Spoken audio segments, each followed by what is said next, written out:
In today's lecture, we will discuss one of the most important biomolecule, which is carbohydrate. Carbohydrate is basically a biomolecule. Biomolecule, as the name indicates, this is the molecule which is present within the living organisms. Living organisms, that living organism include both plants and animals. So this carbohydrate is basically a biomolecule which is present both in plants and animals, and that carbohydrate is basically made up of small units which is known as the monomers.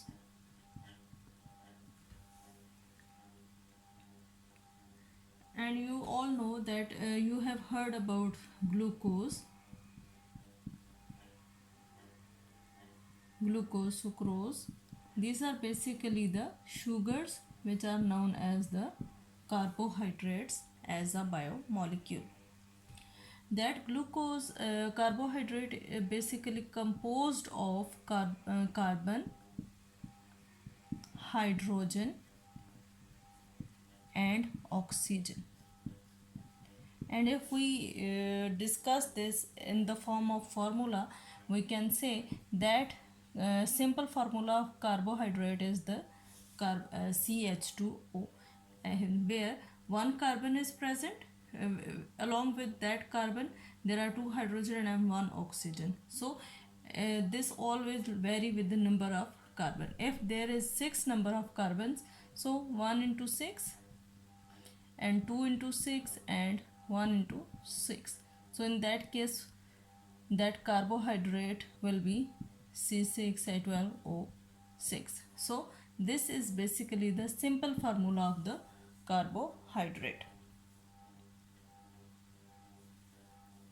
And another characteristic of carbohydrate is the presence of isomerism.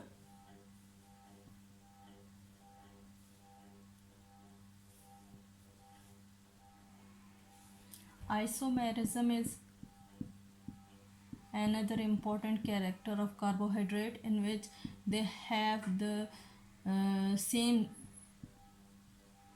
molecular formula.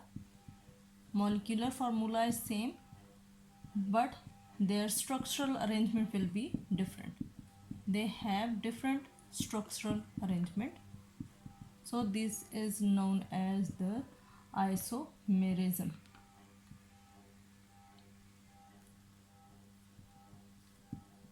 They have different structural arrangement. That isomerism characteristic give every carbohydrate or every different type of monomer a different character. For example, glucose and fructose. For example, glucose and fructose are glucose and fructose. These are basically the isomers. They both have the formula C6H12O6, C6H12O6. But glucose has little flavor, while fructose is sweetest sugar. That is less sweet, while fructose will be more sweet. Though they have same structural formula, but they have same molecular formula, but their structural formula is different. That's why the characteristics of those carbohydrates will also be different. So on the basis of presence of monomers, we can also categorize carbohydrates into monosaccharides, disaccharides and polysaccharides.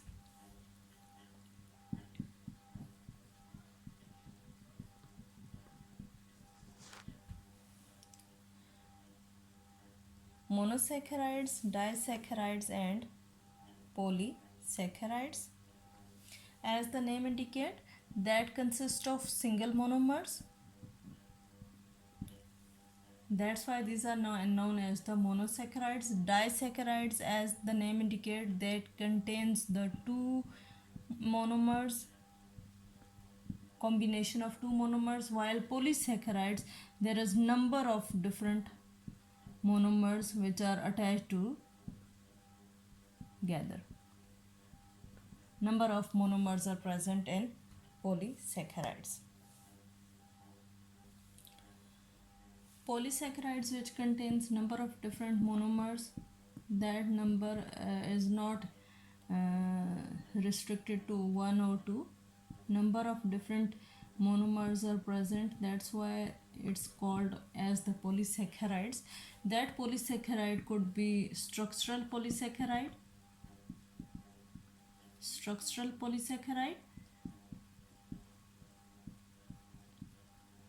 as the name indicate that these type of protein carbohydrates will be involved in the formation of structure both in plants and animals. One of important structural polysaccharide is the cellulose.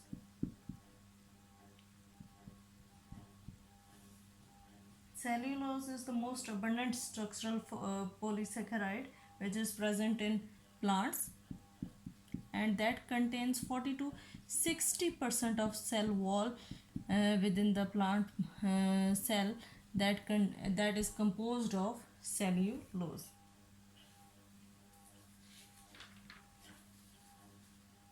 Another type of polysaccharide is the storage polysaccharide. As the name indicates, this type of polysaccharide is involved in the storage function. So that includes amylose and amylopectin. Amylose and amylopectin are basically two different types of polysaccharide, storage polysaccharide. Amylose is basically smaller and simpler, and that contains mostly 100 to 1000 different types of monomers.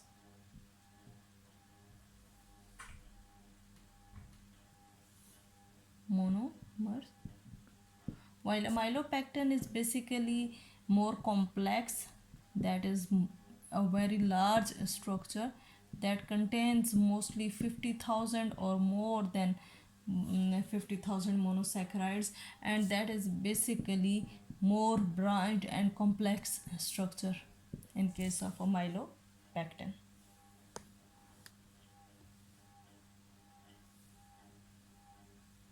So amylose is simpler, smaller, and that contains of 100 to 1000 monomers, while amylopectin is more complex and more bright and large in number, and that also contains more than 50,000 different types of monomers.